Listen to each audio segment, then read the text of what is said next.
বারবার আমি যে কথাটা বলছি, আমাদের জমি আমরা ফেরত পেতে চাই, আমরা আর কিছু চাই না। আর যদি তুমি ফেরত না দিতে পারো, টাকা হাতে তুলে দাও। এটা তো সিম্পল হিসেব। আমার থেকে কেউ একটা জমি নিয়েছে, সেই জমির টাকা সে দিতে পারছে না, সে দীর্ঘদিন ধরে জমিটাকে ফেলে রেখে দিয়েছে, তাহলে হয় জমি দাও নয় টাকা দাও। এই হিসেবটা বুঝতে মোহাম্মদ ইউনূসের সমস্যা হচ্ছে কেন? নোবেল টোবেল পেয়েছে তো, মোহাম্মদ ইউনূস নোবেল পুরস্কার পেয়েছে তো। আমি এবার কয়েকটা ছবি দেখাবো।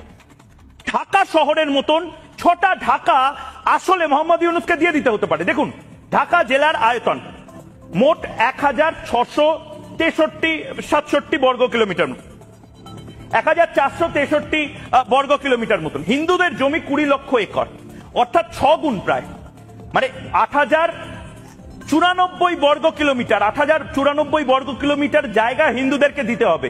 সুতরাং সেই হিসেবে 6খানা ঢাকা, এই যে ঢাকার ম্যাপ, একটা ম্যাপ, দুটো ম্যাপ, তিনটে ম্যাপ, চারটে ম্যাপ, 5টা ম্যাপ, 6টা ম্যাপ, এরকম 6টা ভূখণ্ড দিতে হবে ঢাকা শহরের সাইজের মতন।